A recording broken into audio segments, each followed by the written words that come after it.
ज्ञान व्यापी और तमाम ऐसे धार्मिक स्थल जिन्हें तोड़कर मस्जिद बनाई गई, उन सब स्थलों की लड़ाई एडवोकेट विष्णु शंकर जैन लड़ रहे हैं। उनका कहना है कि ज्ञान व्यापी का केस सुप्रीम कोर्ट में चल रहा है। अभी शुक्रवार को ही मामले में सुनवाई हुई थी, जिसमें सुप्रीम कोर्ट ने अंजुमन इंतजामिया को नोटिस जारी किया और उनसे 2 हफ्ते के अंदर जवाब मांगा है। ज्ञान व्यापी केस को लेकर एडवोकेट विष्णु शंकर जैन से खास बातचीत की हमारे पॉलिटिकल एडिटर मनोज वर्मा ने। विष्णु शंकर जैन जी हमारे साथ है, वो किसी परिचय के मोहताज नहीं है। सर, कृष्ण जन्मभूमि और ज्ञान वापी का मामला किस स्थिति में है और कब तक लगता है कि आपको यह सॉल्व हो सकता है? देखिए, ज्ञान व्यापी का मसला इस समय सुप्रीम कोर्ट में चल रहा है और सुप्रीम कोर्ट में अभी फ्राइडे को सुनवाई हुई थी और माननीय सुप्रीम कोर्ट ने अंजुमन इंतजामिया को नोटिस जारी किया है और उनसे 2 हफ्ते के अंदर जवाब मांगा है। मांग ये है कि जो वजू टैंक के अंदर शिवलिंग मिला है उसकी एएसआई द्वारा जांच कराई जाए, साइंटिफिक इन्वेस्टिगेशन हो और 17 दिसंबर को मामला सुप्रीम कोर्ट में निर्धारित है सुनवाई के लिए। रिसेंटली अभी कल की मंदिर का बड़ा चर्चाओं में है। जी बिल्कुल, उसके लिए भी हमने केस डाला है इस समय संभल की जिला कोर्ट में और वहाँ जिला कोर्ट ने उस मामले को एक्सेप्ट किया है, नोटिस जारी किया है और वहाँ पे एडवोकेट कमीशन भी अपॉइंट किया गया है। एडवोकेट कमीशन की कार्रवाई हुई है 19 नवंबर को, अभी और भी कार्रवाई बची हुई है, वो भी आगे होगी और उसके बाद उस मामले में आगे बढ़ेंगे। तो हर एक केस काफ़ी प्रगति से आगे बढ़ रहा है और मुझे ऐसा लगता है कि वो दिन दूर नहीं है कि जो हमारी आध्यात्मिक ऊर्जा के केंद्र है उसको हम पुनः वापस ला पाएंगे। मध्य प्रदेश के भी कई मामले बड़े चर्चित है। भोजशाला की बात करें, रिसेंटली आपने बीजा मंडल का जिक्र किया है, या बुरहानपुर के हनुमान मंदिर की बात करें, या रायसेन के किले में एक जो शिवलिंग है, जो एएसआई कहती है कि साल में एक दिन उसके दर्शन होना है, उसको लेकर भी क्या कुछ करने वाले हैं? देखिए, ये रायसेन वाली बात यहाँ पे पता चली आके, तो इसके लिए हम रिसर्च करेंगे और जो भी इसके लिए कार्रवाई करनी है वो कार्रवाई हम आगे बढ़ाएंगे। Point number 1। पॉइंट नंबर 2, आपने बुरहानपुर की बात पूछी तो मैं बताना चाहता हूँ कि बुरहानपुर में हनुमान जी का बहुत दिव्य और भव्य मंदिर 1950 से था, वहाँ पे पूजा पाठ होती रहती थी, उसके रेवेन्यू रिकॉर्ड में जिक्र है। सिर्फ और सिर्फ वहाँ पे ये बात कही जा रही है कि क्योंकि वहाँ से 500 मीटर दूर एक समुदाय की मज़ार है, एक समुदाय वहाँ पे पूजा अपनी आस्था के अनुसार आगे बढ़ता है, तो यहाँ पे मंदिर को हटाया जाए। डिस्ट्रिक्ट मजिस्ट्रेट साहब का एफिडेविट है कि यहाँ पे पूजा पाठ हो, हमें उससे कोई दिक्कत नहीं है और उन्होंने केस भी नहीं फाइल किया है। केस उस व्यक्ति ने फाइल किया जिसकी ज़मीन भी नहीं है, वो खुद पब्लिक लैंड पे है। तो ये बहुत ही दुखद घटना है। इस समय मामला सुप्रीम कोर्ट में चल रहा है, सुप्रीम कोर्ट ने इसमें स्टेटस को रखा हुआ है। आगामी 26 तारीख को सुप्रीम कोर्ट में इसमें सुनवाई है।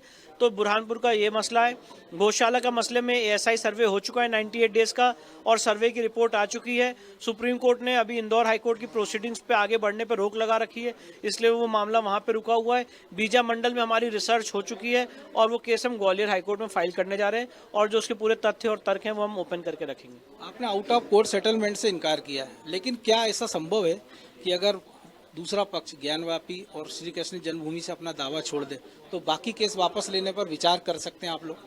देखिए, कोई भी ऐसा जो फॉर्मूला है वो किसी भी सनातन समाज के व्यक्ति को मंजूर नहीं है। ये जो बात है कि सिर्फ 3 मंदिरों की बात होगी, इसके अलावा किसी और की बात नहीं होगी, ये ना सनातन शास्त्रिक नियम है, ना सनातन लीगल प्रिंसिपल है, ना लॉ इसकी इजाज़त देता है, ना कोई हिंदू समाज के व्यक्ति सोशल लेवल पे भी इसको मानेगा। फॉर एग्जाम्पल, मध्य प्रदेश का बीजा मंडल मेरे लिए इम्पोर्टेंट, जो यहाँ के लोग हैं उनके लिए इम्पोर्टेंट है। भोजशाला जो धार के लोग हैं उनके लिए इम्पोर्टेंट है। अभी बुरहानपुर का जो मंदिर है वो वहाँ के लोगों के लिए इम्पोर्टेंट है।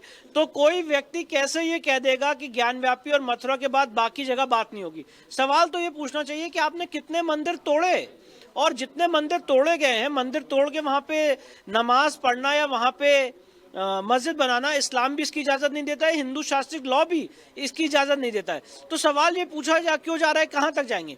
सवाल ये पूछना चाहिए कि कहाँ तक तोड़े, और जहां तक तोड़े हैं वहां तक उसको वापस लेंगे। जो आपने कहा, अभी संघ प्रमुख ने कहा था कि क्यों बार बार हर मस्जिद में शिवलिंग खोजना, तो क्या आज की मौजूदा परिस्थितियों में ये उनका बयान रिलेवेंट है? देखिए, मुझे ऐसा लगता है कि जो माननीय संघ प्रमुख जी ने कहा था, उनके बातों में एक मातृत्व का भाव था। उनके बातों में एक मातृत्व का भाव मैं देखता हूँ, उसको गलत ढंग से प्रोजेक्ट और प्रमोट करने की कोशिश की जा रही है और उनके जो बयान का दूसरा पहलू है उसको लोग नहीं बता रहे हैं। उन्होंने दूसरे बयान, उसी बयान में दूसरे पहलू में क्या कहा था कि ज्ञान व्यापी का एक सच है और यहाँ का जो सच है वो हर व्यक्ति जानता है। उन्होंने बात मानी थी अपने उस पूरे स्पीच में कि यहाँ पे गलत ढंग से इसको मस्जिद के रूप में कन्वर्ट करने की कोशिश की गई है। तो सिर्फ आप एक बात को पकड़ते हैं और देखिए, वो एक पूरे देश के सबसे बड़े संगठन के मुखिया हैं, तो वो अपनी एक उन्होंने राम मंदिर में भी अगर आप उनका भाषण सुनेंगे तो उन्होंने यही बात कही थी कि मेरा काम है लोगों को विवेक देने का। तो बिल्कुल हर जगह जो उन्होंने बात कही है शिवलिंग ढूंढने की, कभी शिवलिंग नहीं ढूंढे जा रहे, कहीं माँ वाघ देवी की प्रतिमा ढूंढी जा रही है, कहीं पे कृष्ण कन्हैया को ढूंढा जा रहा है, कहीं पे हमारे कल की अवतार को ढूंढा जा रहा है। तो हर जगह अलग अलग चीजें ढूंढी जा रही है, सिर्फ शिवलिंग नहीं ढूंढा जा रहा है। बटेंगे तो कटेंगे बड़ा नारा चर्चित है, मौजूदा परिप्रेक्ष्य में आप इसको कैसे देखते हैं? नहीं, बिल्कुल मैं ऐसा मानता हूँ कि इस समय कौन जैन है, कौन बनिया है, कौन ठाकुर है, कौन ब्राह्मण है, कौन से समाज के अलग अलग वर्गों से आता है, कौन श्वेतांबर है, कौन दिगंबर है, इन सबको उठ के और जो कास्ट के आधार पे बांटने की कोशिश की जा रही है, इसको खत्म होना चाहिए। हम लोग को एकजुट होके पूरे हिंदू समाज को इस समय जो समाज के सामने चुनौतियां हैं, चाहे वो लव जिहाद का मुद्दा हो, चाहे वो मंदिर अधिग्रहण का मुद्दा हो, चाहे वो मंदिर के सरकारीकरण का मुद्दा हो, चाहे वो वक्फ का मुद्दा हो, चाहे वो माइनॉरिटी का मुद्दा हो, चाहे वो लव जिहाद का मुद्दा हो, इन सारे मुद्दों पे गहन चिंतन मंथन करना चाहिए और उसके लिए बहुत जरूरी है कि हम लोग एक यूनाइटेड हो जाए। एक आखिरी सवाल, बाबा बागेश्वर इन दिनों यात्रा निकाल रहे हैं सनातनियों को जोड़ने की, आप इसको कैसे देखते हो और ये कितनी जरूरी है? नहीं, मैं बाबा बागेश्वर की इस मुहिम का समर्थन करता हूं, मैं पूरा उनके साथ हूं तन मन और धन से। और हम इसलिए ये बात कहना चाहते हैं कि बहुत ज़रूरी है कि इस समय जो हमारी मेन इश्यूज हैं कि हम जो कास्ट के लाइन पे डिवाइडेड हैं और जो उनकी एक अप्रोच है कि इस देश को हिंदू राष्ट्र बनाना चाहिए, मैं उनकी इस मांग को सेकंड करता हूं कि हाँ, इस देश को हिंदू राष्ट्र घोषित होना चाहिए। अगर 56 इस्लामिक देश हो सकते हैं, हजारों और कुछ क्रिश्चियन कंट्रीज हो सकते हैं, बौद्ध कंट्रीज हो सकते हैं, तो आध्यात्मिक हिंदू राष्ट्र क्यों नहीं बन सकता है? इसका निर्माण क्यों नहीं किया जा सकता है? ऐसा कौन सा सेकुलरिज्म का जहर है जो हमारे संविधान में घोला गया है जो इसके लिए हमें अनुमति नहीं देता है? तो मैं बिल्कुल उनकी बात को सेकंड करता हूं, उसको मोहर डालता हूं। और साथ ही साथ हम ये चाहते हैं कि बाबा बागेश्वर जी हम सबके पूजनीय, वंदनीय, बहुत अच्छा काम कर रहे हैं और उनकी हर एक मुहिम का हम लोग पूर्ण रूप से उसका समर्थन करते हैं। धन्यवाद हमसे बात करने के लिए विष्णु जी। तो ये थे विष्णु शंकर जैन जी, जिन्होंने तमाम सारे मुद्दों पर बेबाकी से अपनी बात रखी है। कैमरामैन रेहान के साथ मैं मनोज वर्मा, भोपाल से, अनादि टीवी के लिए।